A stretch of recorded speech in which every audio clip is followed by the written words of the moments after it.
Okay, so good morning. I'm going to start this morning. I feel supported and honored by and nourished by the things that people are sending me. And it's really helpful to me. Some of you, I've said this, I do have still the symptoms of a brain injury, and I'm not able to be searching or scrolling. Scrolling on email is quite hard. Scrolling on a computer looking for something and watching news on a larger screen where the light moves and the images change so much, I can't do so well. But people are sending me resources that I can read and I can look at. And I do really appreciate that. Send me the important news items that you're watching. If it's a YouTube link to a particular episode, I'm doing great with that. I can see it on my tiny phone on my black and white screen here. And one thing that I was given last night is called 75 Things That You Can Do, that white people can do. And so I want to read just a couple of those for us this morning and put it into our awareness to support our practice. And I'm not going in order. I'm not going 1, 2, 3. I'm actually going to start at number 57 because a couple days ago I was leading our trauma-informed brain-sensitive yoga training, and we were really talking about the land on which we are living. And so number 57 in this article is, know what indigenous land you're living on by looking at this map, and it's linked in the article, and research the groups that occupied that land before you did. Find out what local activism those groups are doing and give your money and time to those efforts. And number 61 is, be honest about our history. One genocide, another genocide, then apartheid. It sucks, but it's true. We'll never be free from our history unless we're honest about it. Denial is our pathology, but the truth will set us free. So this morning I'm going to bring those two in for right now, and let's let that kind of hum in the heart and the body a little bit as we sit to start our practice together. So you can rest your hands in your lap if you like. You could put your hands on your heart if you prefer. You could do one hand on the heart, one on the belly, if that's what you prefer. And you're welcome to close your eyes or keep your gaze gently open so you have a sense of the space that you are occupying, and you're not closing out the world. You, of course, can close your eyes and not close out the world, so make a decision that helps you to be the most present.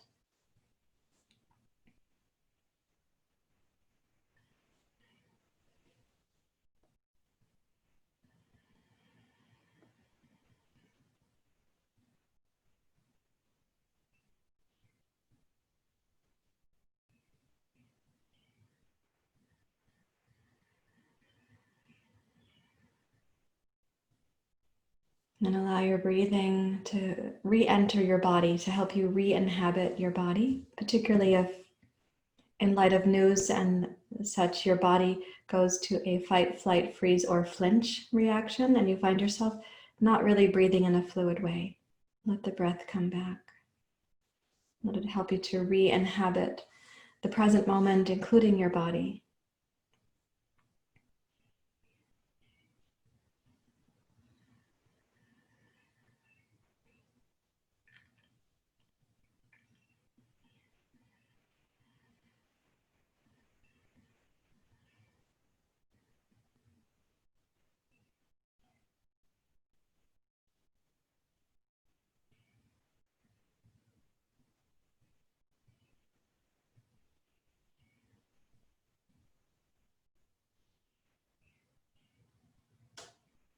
Notice the rhythm of your breathing.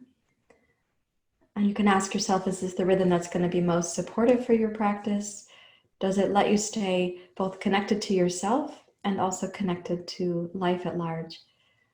So we don't want to use a breath that helps you to kind of isolate or retreat from the world. We also don't want you to be only out in the mind of the news. When you're here on your yoga mat, we want to bring those two things together. So you're both present to what is happening and in touch with the resources, wisdom, discernment, and clarity that you're going to be capable of.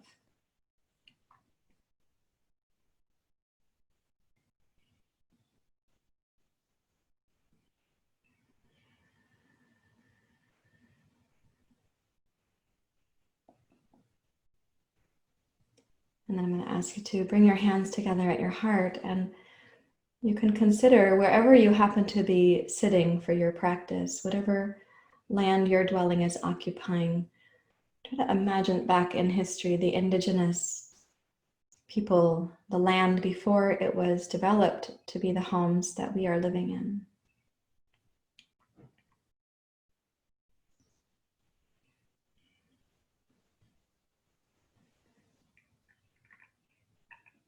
And you can widen that perspective to include also our nation, the land that we inhabit.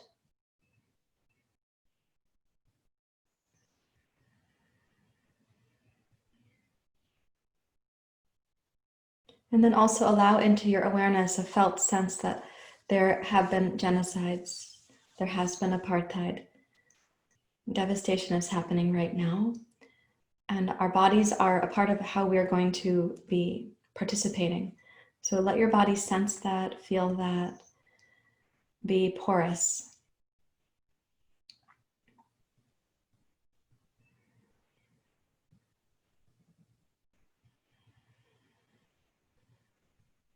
And then we're going to chant in call and response. We'll use the chant that Debu has asked me to teach us. So I'll sing the call and the response with you. Om. Om. Triambakam. Triambakam. Yajamahe, Yajamahe, Sugandhim, Sugandhim, Pushtivaranam, Pushtivaranam, Urvar, Urvar,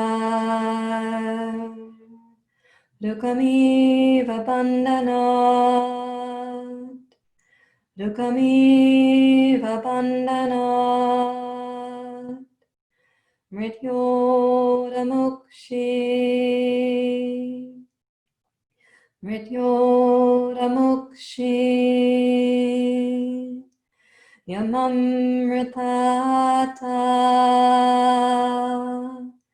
Yamamritata.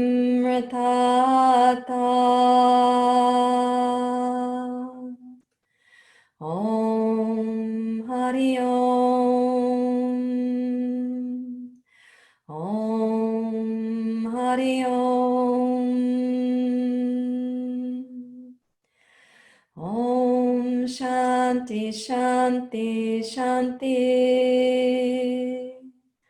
Om Shanti Shanti Shanti.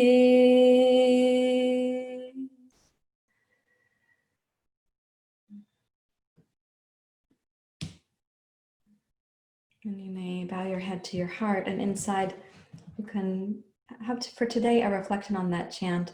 We can overcome anything. When we receive the teachings, when we're dedicated, when we are tapped into the wisdom, discernment, when we are tapped in to what is possible, we can overcome anything.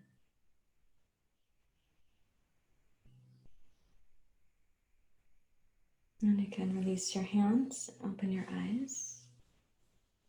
We also will have to overcome our own thinking flaws, our own blind spots. So it's not just we can overcome anything out there in the world, we have to also overcome the difficulties we have imposed on ourselves by our conditioning and our mental habits. So we're going to start with the neck and shoulders, and you can stay where you are seated. Take the right hand and press down, and press out through the heel of your hand so that when you're pressing down, the hand looks like this. And then tip your left ear towards your left shoulder and bring your chin in towards your throat. And just try to get a sense, if you fan the chin a little bit towards your left shoulder, a little bit towards your right collarbone, what is there for you to discover in the right side of your neck? And as you're moving through the sensations, let the breath from the inside kind of come up to meet the heart, your collarbones, your right shoulder blade, the right side of your neck. Om Trayambakam Yajamahe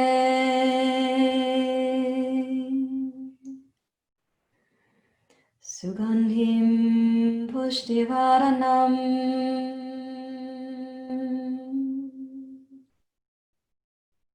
Keeping the heel of the hand pressing out. Bring your left ear towards your left shoulder and start the process of slowly raising your right arm up until you're at about shoulder height. You might be intensifying the sensations down your arm right now. That means that your nerves are tight. You're doing nerve gliding.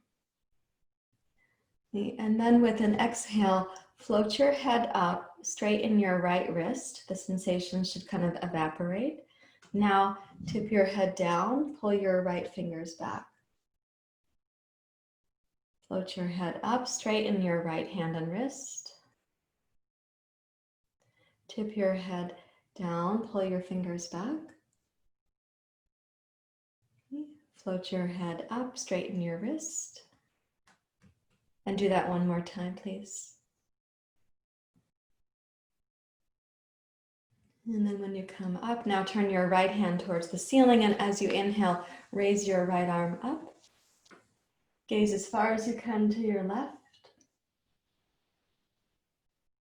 And float your right arm slowly down, keeping your palm face up. Keep your head turned deeply to the left. And then bring your head back to center.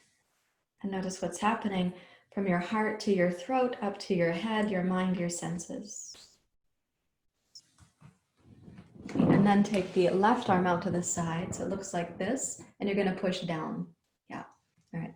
And when you press down, take the shoulder down and back. And then bring your right ear towards your right shoulder. Bring your chin in towards your throat. And let this kind of fan across towards your right shoulder.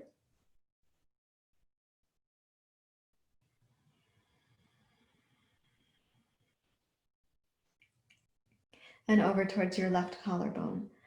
So I want you to exercise the muscles of your neck and your throat and release the habit of tension, but also release the habit, should you have any bit of this habit, and of course by percentages we do, the habit of not speaking up or speaking out. Move through the throat as not just the musculoskeletal region of your body, but also the energetic, vocal, powerful region of your body that it is. You'll fan across a few times more. Udvarukamiva bandhanat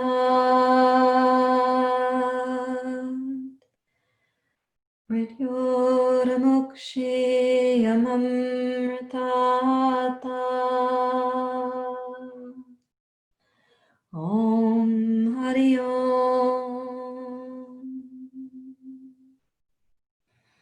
Now the next time that you have your right ear heavy towards your right shoulder, then start raising your left arm up. Pull your fingers back towards your left shoulder. You might be sort of lighting up the left arm, left forearm, left nerves. Okay? So when you inhale, float your head up, straighten your left hand. Exhale, tip down, pull your fingers back. Inhale, rise up. Exhale, tip down, pull the fingers back. Again, inhale to lift your head, straighten your wrist. And last time, exhale, tip your head down, pull the fingers back. And then inhale, come up and turn your left hand to the sky. Raise your left arm up, turn your head deeply to your right. And as you're turning to your right, gaze as far as you can and start opening your left arm out to the side. So palm face up. Take the left shoulder back and down.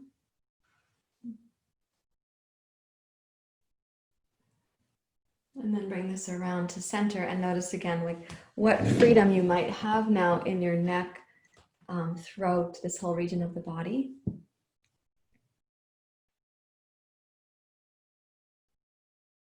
And you could just ask yourself how much you use your voice today to speak out, to speak up. And maybe it'll be your vocal voice because you have the opportunity, and maybe it'll be your electronic voice in some important medium. We're going to come up to standing, and I'll just ask Alice to move to the phone camera for me, please. And let me get my things here. So when you come up to stand, place your feet so they're as wide as your yoga mat. So as wide as the yoga mat just means that your feet are wider than hip distance. Thank you, Alice. I see that I have to push a button. Thanks. And then you can interlace your fingers at the small of your back. We've been using this clasped hand position quite a bit. So when you roll your shoulders back now, give a good strong squeeze. And then I'm going to have you bend your knees and come down so that you're kind of sitting in chair pose in the lower hemisphere of the body, but the upper arms, shoulders, and shoulder blades are in what we call yoga mudra. Relax the weight of your head. Now, keeping your chair pose legs so the knees are bent. As you inhale, glide your heart forward, collarbones, throat, chin, and eyes. And then exhale and roll down.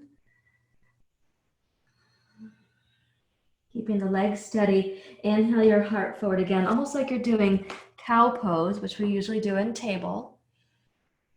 And then exhale to release the spine, coming a little bit like cat pose. Gaze back towards the wall behind you. And inhale to glide forward again. And exhale to bow towards your legs. Keep the legs strong, please. Gaze back behind you. Last one, inhale to glide forward. And exhale to release down. And then release your hands and arms so the hands can act like a rag doll. Keep the knees bent so your body weight is back in your heels, back in your hips. What you're going to do now is on the inhale, slowly energize your legs and work them towards straight. Squeeze the muscles of the thighs. And then exhale, bend your knees and sit back down into the base of your chair pose. Inhale, press down to straighten both legs. And exhale, bend your knees, sit down into the base of your chair pose. Once more, inhale to straighten both legs. Energize your muscles, root into your heels and toes. And exhale, bend your knees, sit into the base of your chair pose. Hold the big toes of each foot opposite, so you're now broadening the upper back. And as you exhale, straighten the legs and bow more deeply towards the legs, whatever amount your body allows you to. And then inhale, while you're holding the big toes, glide the heart forward. You do have the arms crossed. And exhale to bow towards the legs. You can bend your elbows.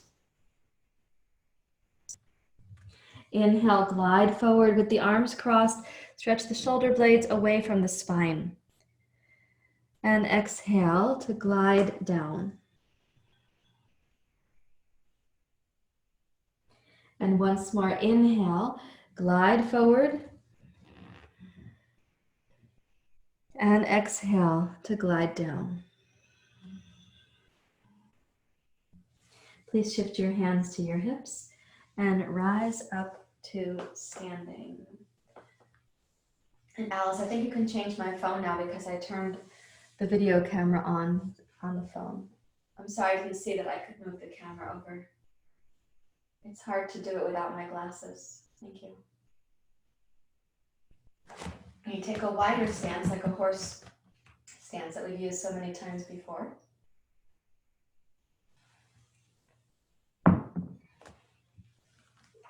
Okay, bend both knees.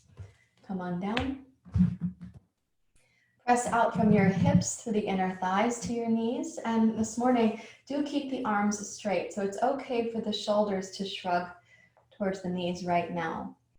If you're in the hyper flexible club, don't let the hips hammock down towards the floor past a reasonable amount of tone for the pelvis. And I'm going to ask you to glide to your right and left. And when you're gliding, notice the movement. Coordinate it with your breathing to the best of your ability.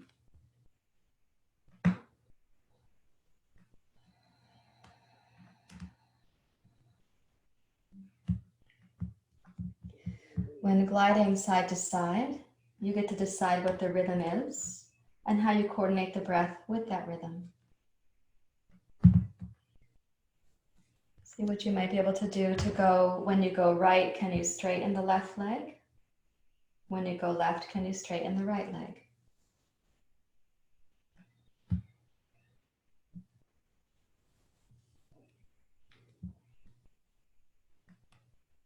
And do that a couple times more. We're going to be changing this up in just a moment. So I know most of you and your practice is strong enough for this to be dynamic. So let's come to center, and then what you're going to be doing is this. When you glide to your right, I'd like you to bow the torso forward like so, and bring the left arm forward and the right arm back. And then when you come up to center, switch the arms and glide to your left. And then up and switch. So you have to use the strength of the legs, the flexibility and freedom of the upper back, chest, and heart. Coordinate the breath with your movements. Keep your mind focused.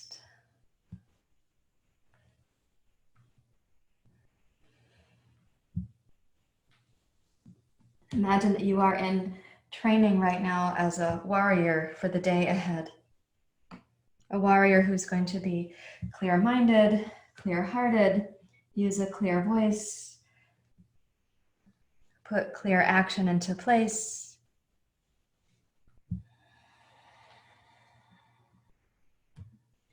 The next time that you're coming up through center, make your feet parallel and come down to Prasarita Padottanasana.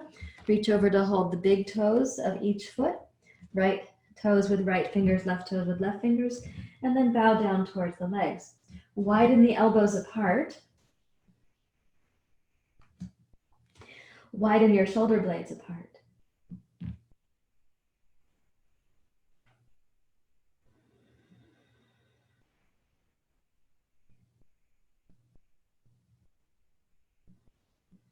And as you make the breath smoother, longer, slower, energize your leg muscles. Tone the deep low belly during the exhale, but broaden the back of your body on the inhale, including the back of your heart.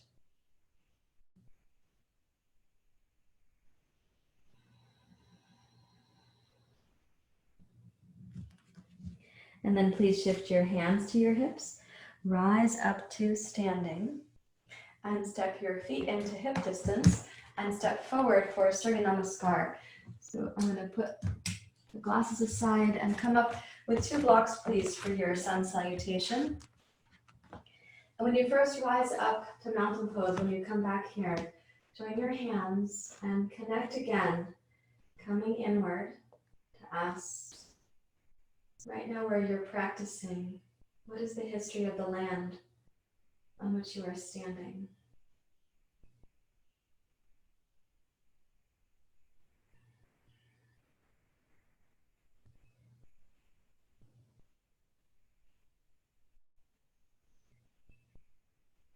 So I want us to keep our minds open to the questions, not just have the question kind of like the news across the bottom of our attention and then it goes. Like on those TV news when the second news is gone on the bottom. I want this to be your primary news, to reflect right now the land on which you are standing.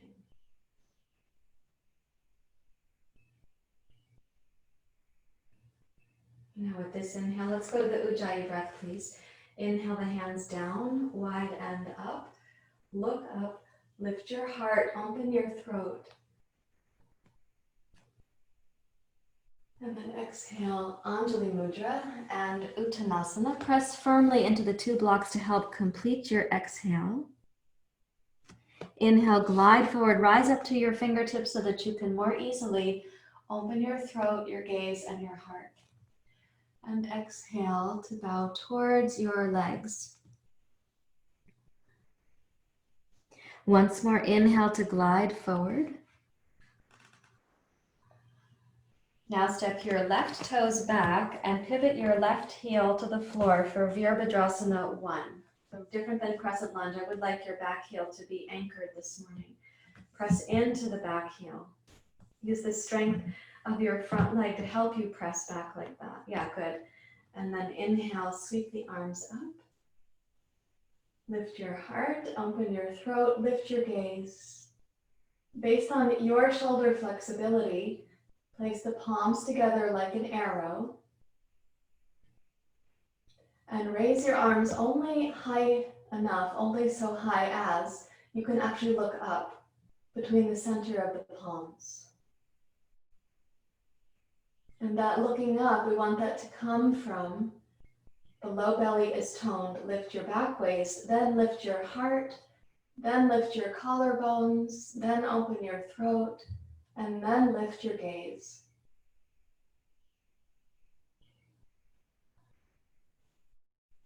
And then when you exhale, sweep the arms wide, reach out to the sides of your room, also out to the horizons in the world around you. And with your in-breath, float your left foot forward, bring your heart forward. And then exhale, right toes back, and again, pivot it down to Virabhadrasana 1. Keep the left heel anchored and use the front leg to help the back leg be stronger. And then inhale, raise up, palms up. Good. Now your pose might not be its most flexible at this time of day. Might need a little bit of warming up by your attention. So press into your right big toe, right inner heel. Energize the muscles of your right leg. Bring the tailbone forward and the pubic bone upward. Lift the low belly, your back waist, and then up into your heart. Raise your collarbones. Open your throat and lift your gaze.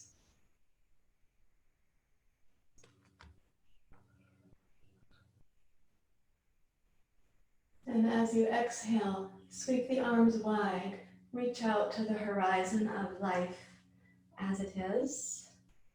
It includes you. Touch the two blocks, please. And let's step backwards to downward dog pose with the two blocks, so it is the higher version of your downward dog. And keeping both arms steady and strong, reach back into your hips and down with your heels. Then inhale and glide forward to plank pose. Gaze down in plank pose. Gaze down between your thumbs to the floor. Lift the base of your skull. Steady yourself. Squeeze the feet towards each other so that the inner thighs are strong. And notice your capacity to turn your head deeply to your left. And then rotate your head deeply to the right, while keeping your pose stable and centered. And then back to center. And let's step over one foot and come into upward facing dog pose. Sorry about my hair ties over there. Lift up through the heart, roll the shoulders back, and then practice turning your head deeply to your left. And rotate your head deeply to your right. And back to center and to plank pose and downward facing dog pose.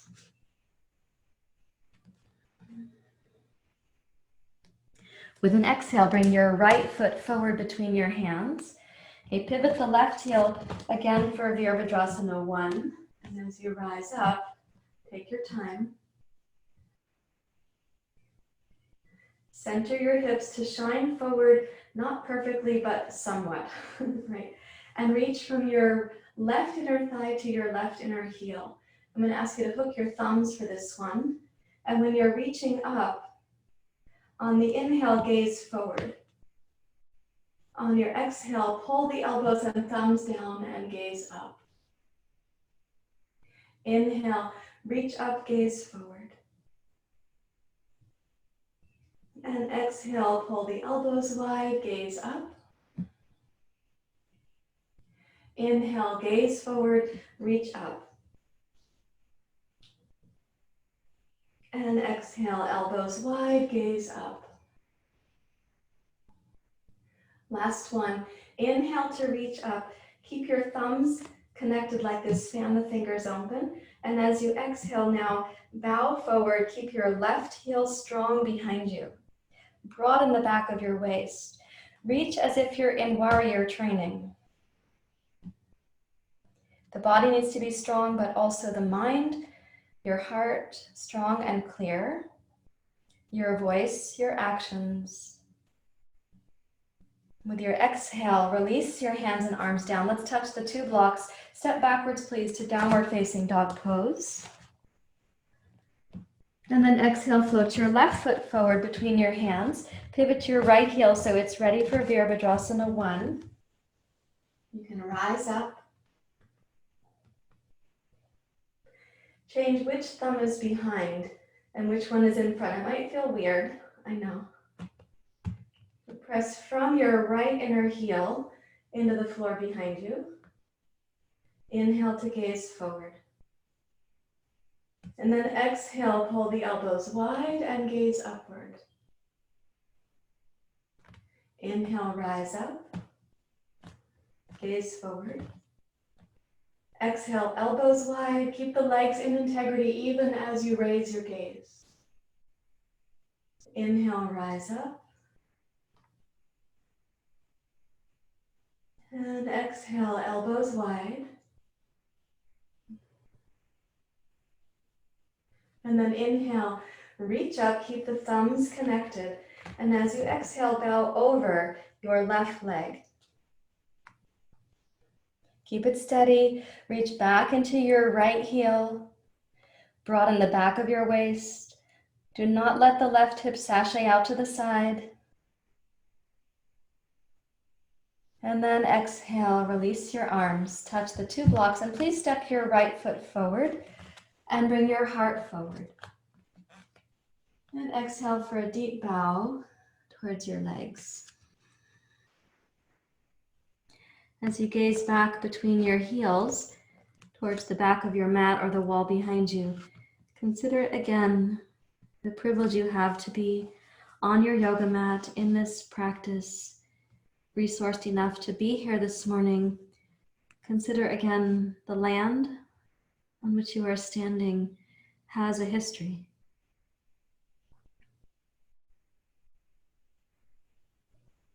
Invite your body to remember this history as the land does.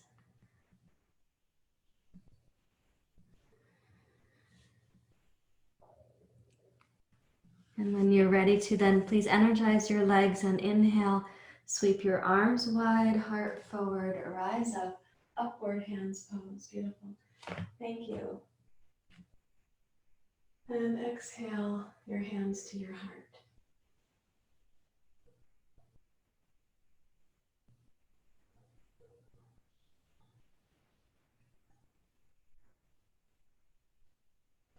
Okay, please bend both knees. So as if you're going to go into chair pose, bend your knees and sit back. And we're going to cross the right ankle over the left knee.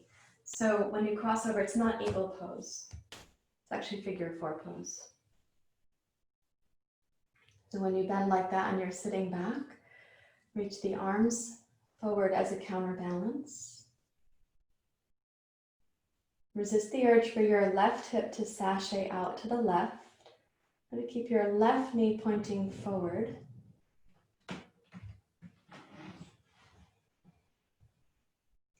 Bring your hands together like an arrow. And then place the arrow inside your right arch. Steady your gaze. You're in warrior training.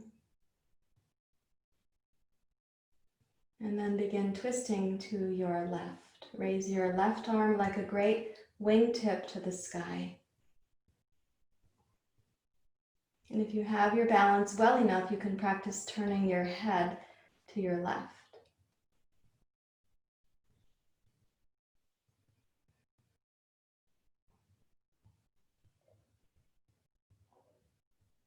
And then when you exhale, lower your left hand slowly to meet your right. Bring your arrow forward. And rise up to standing. Place the right foot down. Mountain pose. It's okay to practice what makes you feel like a little bit not totally balanced. You're not a sterilized version of your yoga practice. You have to get comfortable feeling a little bit off balance right now because we might have to get comfortable feeling a lot off balance. So bending, let's put the left ankle on the right knee, please.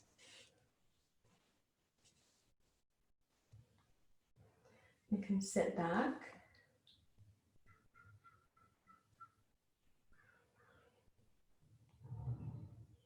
Join the hands like an arrow. So we are aiming. The warriors in the Bhagavad Gita, the text of yoga, used bows and arrows. That was part of their training. They were archers. So aiming now, you can move the palms together to the inside of your left arch.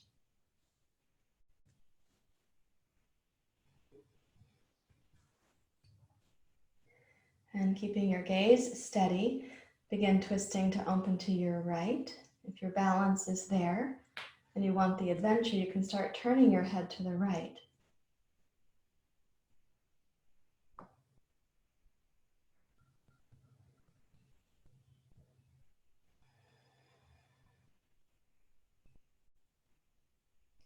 Keeping your mind steady, your eyes can be steady even if you're rotating them back to forward. Bring your right hand to match your left, to meet your left, and then aiming forward. Then we rise up, place your left foot on the floor next to your right. Shake the legs out a little bit and let yourself feel out of balance. It was not likely perfection in your balance, so let it be there.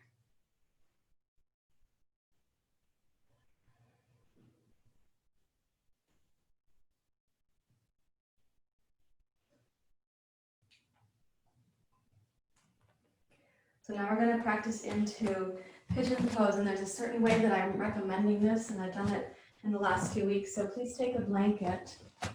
We're going to get the blanket set, and then we'll use plank pose to get to pigeon pose. So you open the blanket, and then fold it in half, and then roll it. So you have this little ropey thing like so. Let's see, I'll call this my right side this morning. So I'm going to put my blanket to the right side of my mat.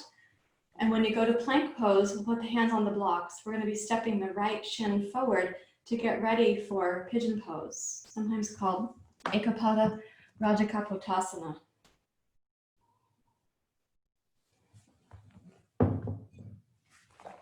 So place your hands on your two blocks, step backwards to plank pose, and then bring your right leg forward so that you're going to step to the right side of your mat like this. Be on the outside edge of your foot, left side of your mat, excuse me. Be on the outer edge of your foot. And then begin to lower your right outer ankle, right outer shin, possibly the right outer knee. And there comes a moment where you say, oh, I actually need the floor to be raised. And that's where you take this blanket roll and you sneak it under your outer right thigh, your outer right hip. When you have a sense of where that's going to be, so you've set it up, then I'd like you to raise up once more to your plank pigeon pose beginning. And we're going to go down several times. So as you're going down, keep the left leg strong. Keep the arms steady. Lightly touch your right outer shin, right outer thigh to the mat and the blanket. And then rise up to your beginning position. And exhale to lower down.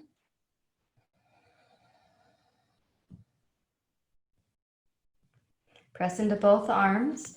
Rise up to your beginning position once more. And then exhale to glide down.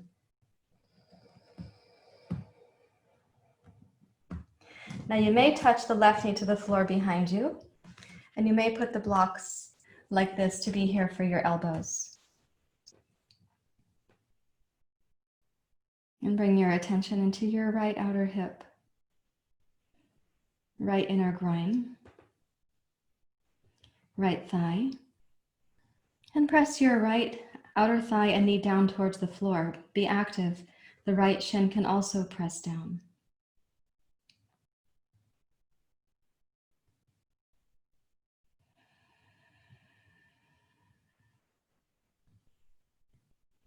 Now keeping your left leg straight behind you, take the block under your left elbow, move it to the left side of your mat. Take the block under your right elbow, turn it sideways, and come across here. We're going to twist to the left.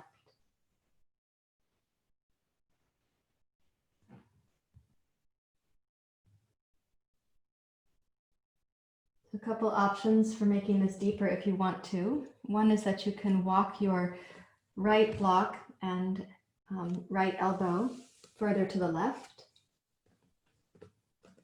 and then twist to your left.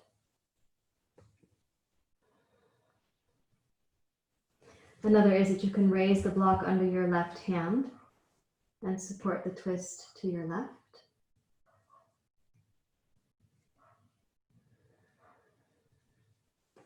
Some will find that their right shoulder comes down to rest on that block with the right upper arm. Some will find that that doesn't happen.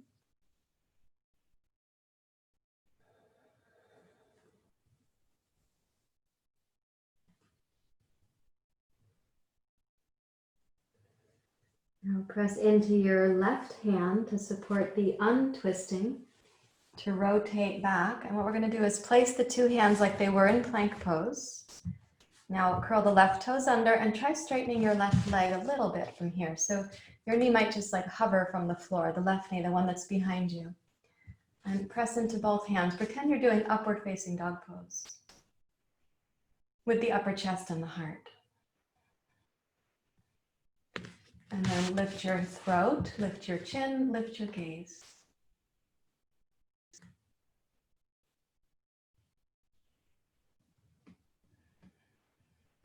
Okay, now exhale, bring your gaze down and float backwards into your plank pose. You may have to step over your blanket with your right toes.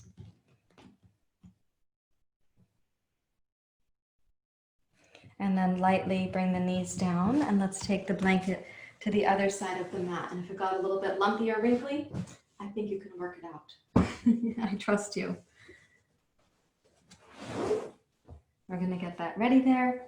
Okay, place your hands, plank pose, and then the left leg, you're going to step forward, come to the outer left foot and arch. And as you go down, you're going to just be checking here, where do you need the blanket to be? For when you come down, and you can scoot the blanket into its ready position and then step backwards to your plank pose.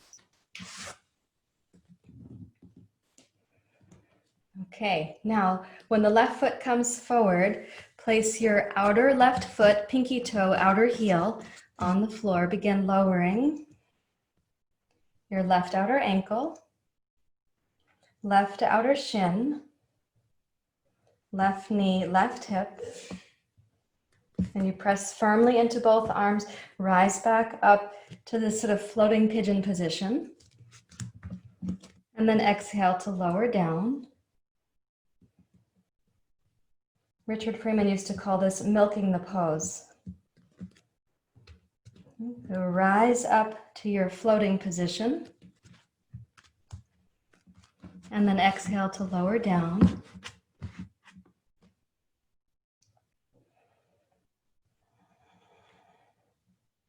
And one more time, rise up to that sort of floating position. Strengthen your right leg too. And exhale to lower down. And then you may choose to come onto your forearms, in which case you might put the blocks down at shoulder distance apart. And sometimes we do this hard work with the body and we become more self-preoccupied. So I'm going to ask you again to remember the land on which you are practicing right now.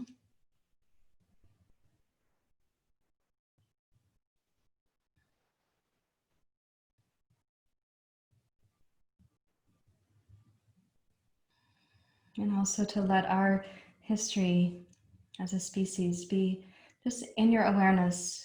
So the author of the article mentioned genocide and apartheid and these very sad aspects of human nature have been perpetuated. So let yourself be aware, even while you're practicing. And perhaps because you're practicing.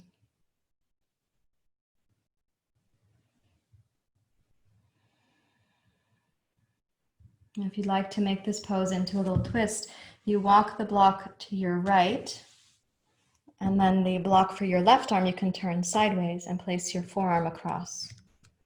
And add a twist to your right.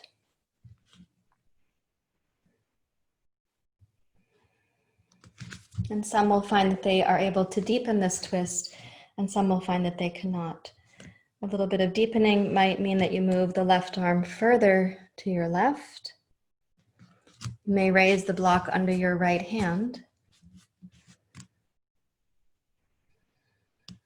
And for some, they might put the left forearm on the left upper arm, on the block, and maybe the left shoulder also.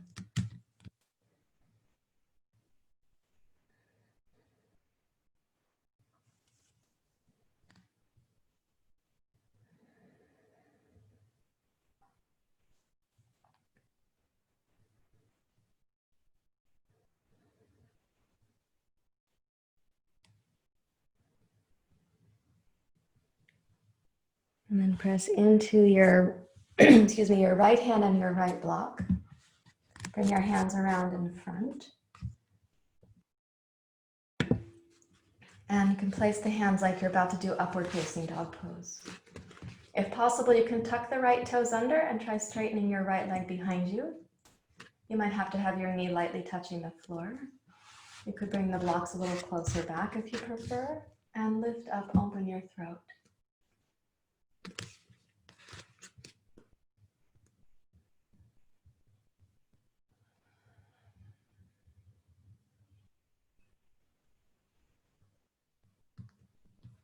And then let's gently release, and you can step backwards into your plank pose, which is going to mean use the strength of your arms, your warrior arms. Step your left foot back. Maybe the blanket's a little sloppy underneath you. It's no trouble. There's your plank pose. Then put one knee down, switch the blanket aside, put the other knee down. Take your block to sit in Vajrasana, also called Zazen. Vajrasana means thunderbolt pose. So sit down between your feet on your block, please. Rest your hands in your lap.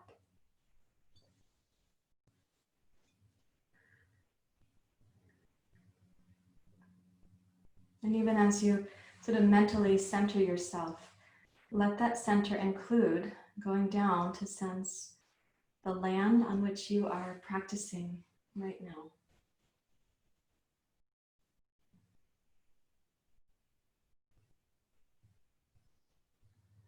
And let your attention be open, expansive, willing to sense the history that is once again painfully arising in our species right now.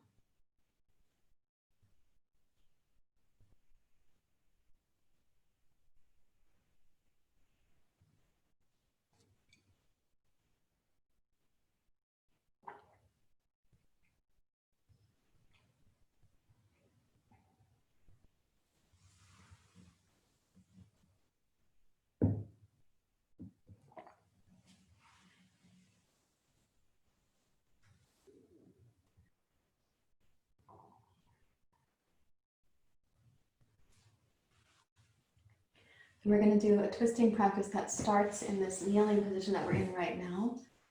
Excuse me. And then we'll do a little pranayama before Shavasana. So right now you're kneeling like this, and I'm sitting on a block. I'm doing mine on the medium setting like that. And then you're going to step your right foot forward. So this is a variation on something called Ardha Matsyendrasana.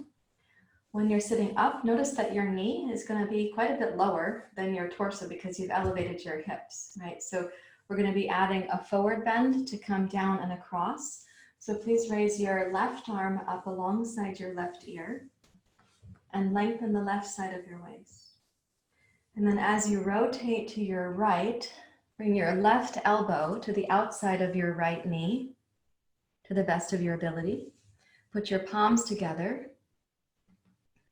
And as you're twisting to the right, let it be kind of a downward and forward bend kind of thing. So it's not really about a back bend right now. Gaze back, perhaps towards the baseboard that's behind you to your right. So the chin is a little bit in towards your throat. The back of the body should feel like it's in flexion and rotation.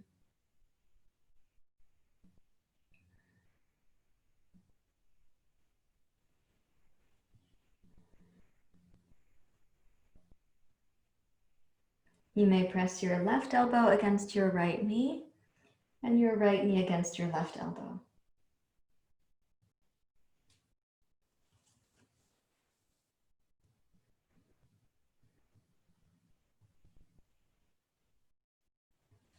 And then exhale to unwind, come around to face forward. And as you're upright, pause for a moment and just feel what is happening in there.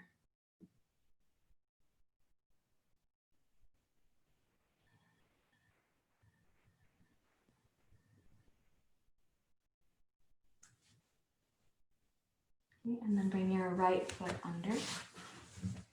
Step the left foot out. And sitting up on a block or two if you prefer, raise your right arm. And then as you go to twist to your left, hook your right elbow over your left knee. Join your palms together and twist to your left. So the gaze can go sort of back and down towards the baseboard that is behind you.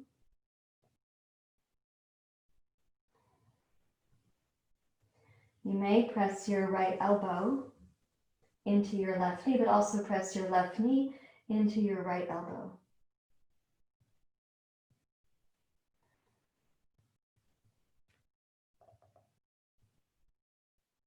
This twist has a downward, forward, sideways action before the twisting.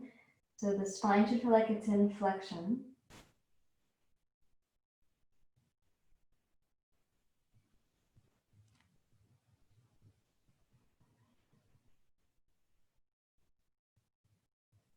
And then exhale to unwind. Now make the block you're sitting on, if it's up medium, please put it down so it's flat like this. And put the soles of the feet together. This is called Baddha Konasana.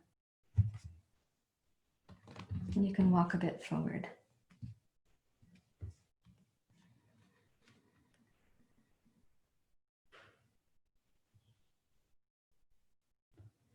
As you widen out through the inner thighs towards your knees, consider the breath coming down to touch the pelvic floor, the root, the earth element in your body.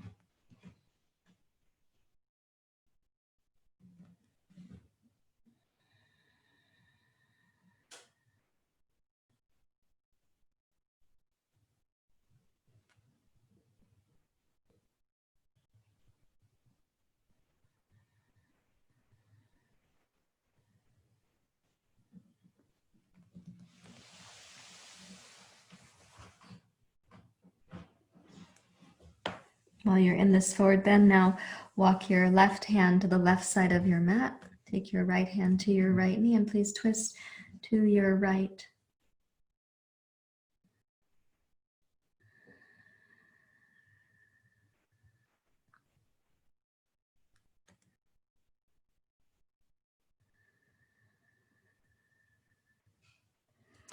And then walk your right hand to the right side of your mat.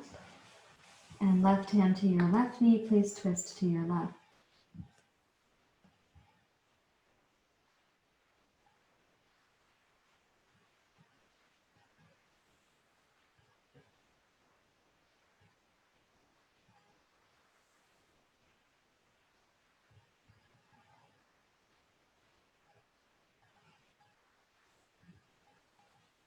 And then please walk that back to center. And I'm going to ask you to sit for a few moments of pranayama. So my recommendation now for pranayama is that you can use the blocks if you need them. But if you sit, please, on your rolled blanket. And if that's not high enough, of course, you have to support yourself more. But sit up on your rolled blanket here. Decide if you're going to elevate that further. And when you sit up, hold your left foot in, right foot out. And if what's happening is you need to sit higher and then your knees are floating from the floor, put blocks under your knees for support.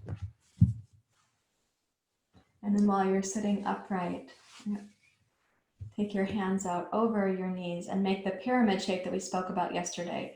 So this pyramid base, and then the arms as a part of the pyramid, the crown of the skull is the top of the pyramid.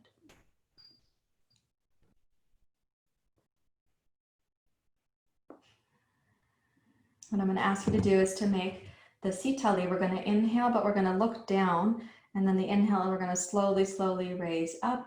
The throat will open like this, and then we're going to exhale through the nose to come back to level. So when you go up with Sitali, the tongue's going to get cool like this. And as the tongue cools down, when you're at the top here and you put the tongue inside behind the two teeth, when the tongue is normal temperature again, then you exhale to come down.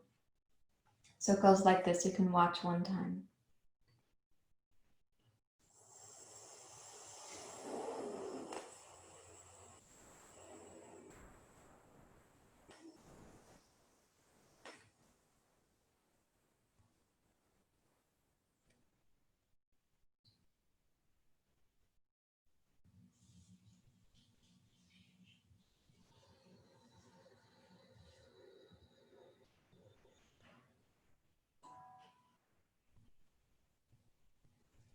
And then you'll do it again. So we'll go like that.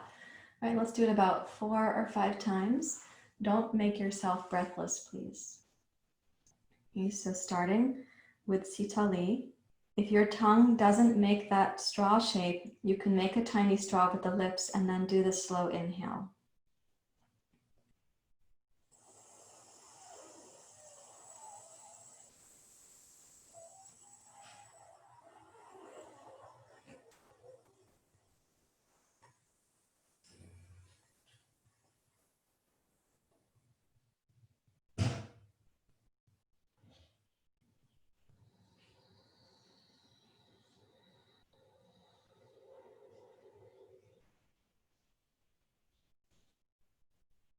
Three times more.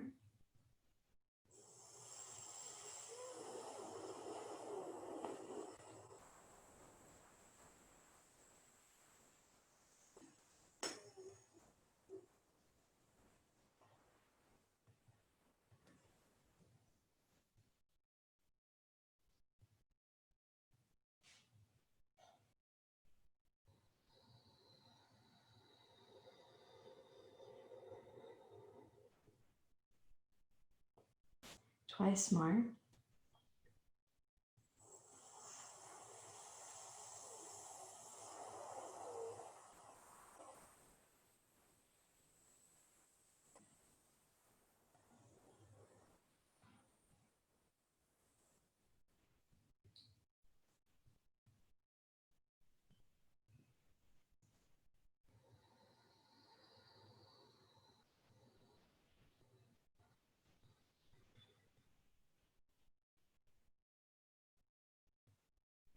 Last one.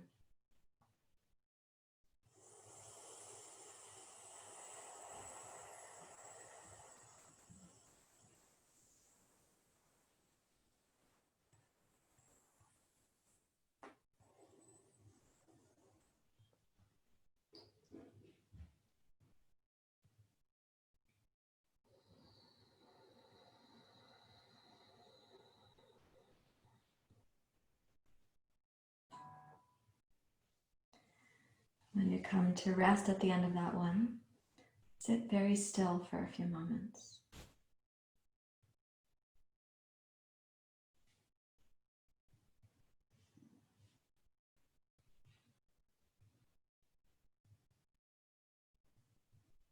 Let yourself be inward, but also in the world, of the world, a part of the world, not separated from.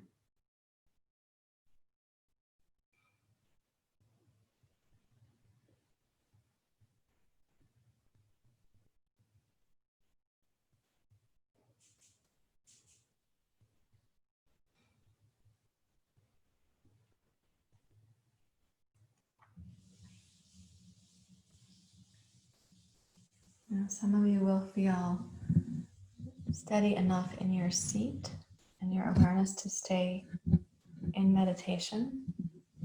And some of you might prefer to do a short shavasana and then return to meditation with us.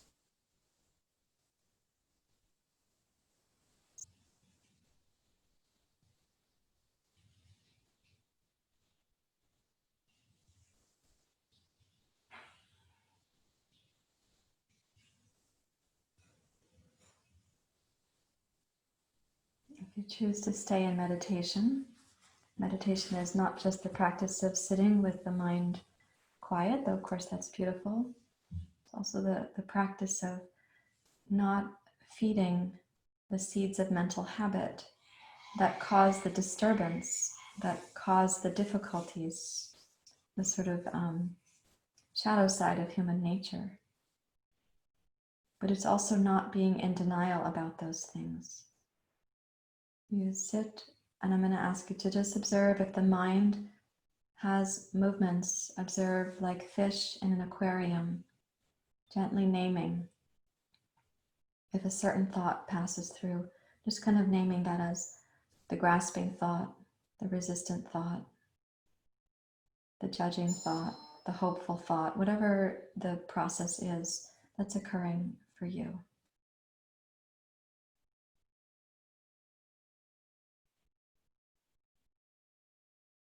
And don't get entangled in any thoughts that arise.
So welcome the inner nature of attention to be still, open, allowing whatever passes in the screen of the mind, whatever fish go through the aquarium.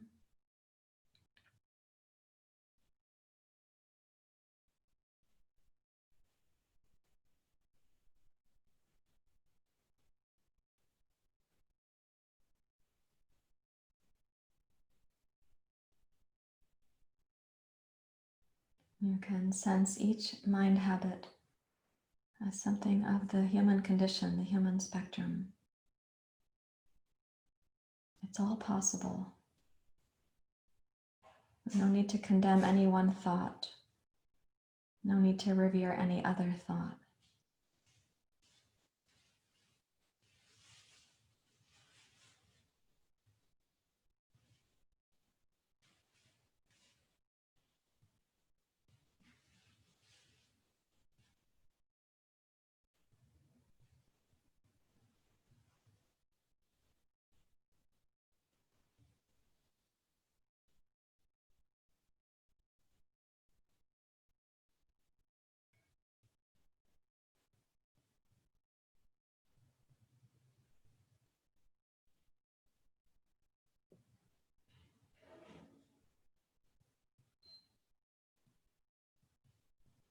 Welcome your awareness mind, your attention to be steady, even with whatever is rising and passing in the aquarium of the thought field, as we say.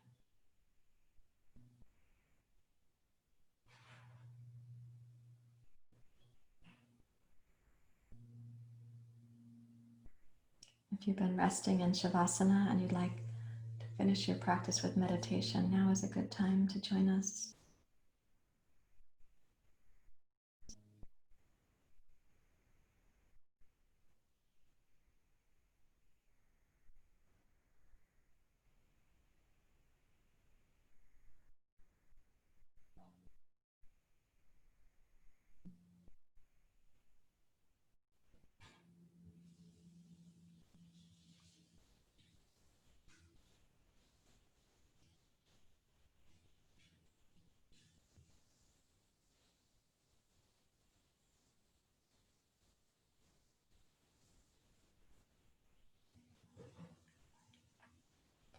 While we recognize any thought option is possible, the full spectrum of the human condition, we're also cultivating steady awareness, which leads to discernment, knowing which thought habits to promote and which processes to kind of demote.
I'm going to ask you to bring your hands together at your heart and to sense once more the land on which you are right now practicing.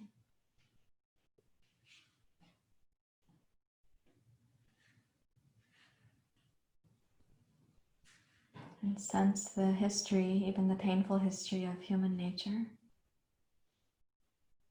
Genocide, apartheid, injustice, dehumanizing, and so on. And then sense in the present moment the dilemmas that we're facing.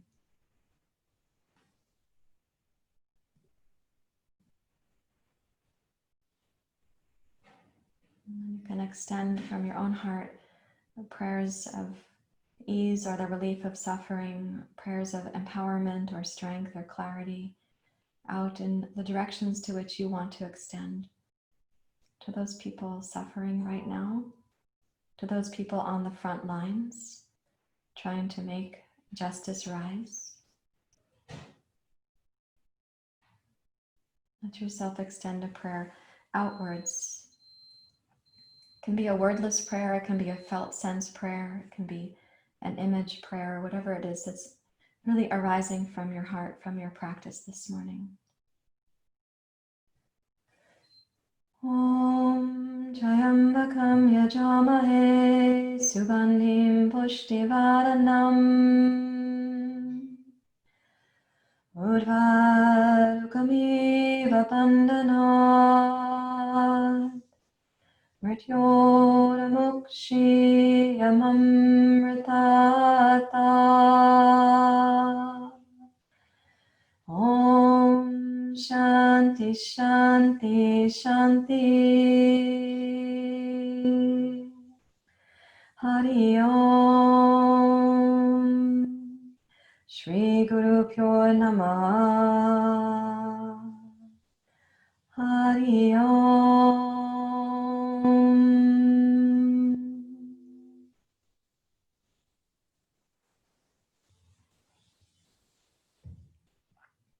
Thank you very much, everyone.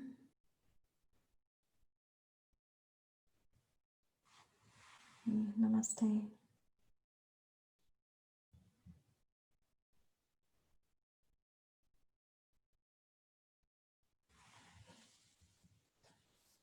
You may release your hands when you're ready to, and I will come up for just a short visit. I want to see how you are. And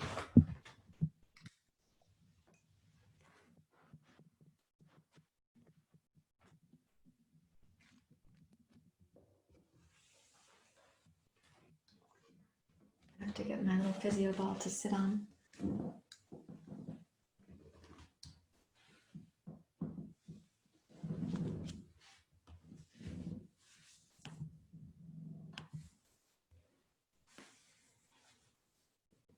Okay, welcome back from your practice to sitting. I'm going to ask us to be kind of quiet and to sense each other, as that we've been here together. And what you can do is place your image on, what is it called, gallery mode, so that you can also have a sense of you're practicing in community. Other people also want to participate in solutions. They want to keep their eyes and hearts open, and they want to be using their voices and their actions. So just take in the kind of, these are squares, but you can take in the circle that is with you.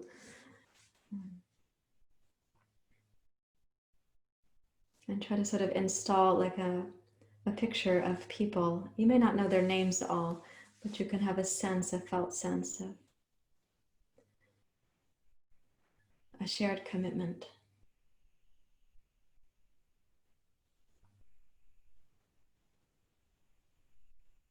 And today we can practice this. I'll post the list of 75 things on the website and the Facebook pages, so you can practice the ones that are meaningful to you. Or today we can know that we're going to practice remembering the indigenous people, the land that you're dwelling on, and also that the painful history of our species needs to be in our awareness. We cannot be in denial about it.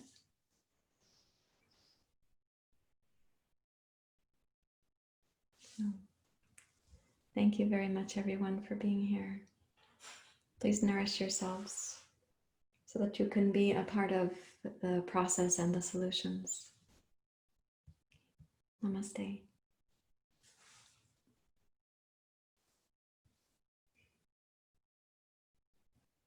Yes, thank you, Suzanne.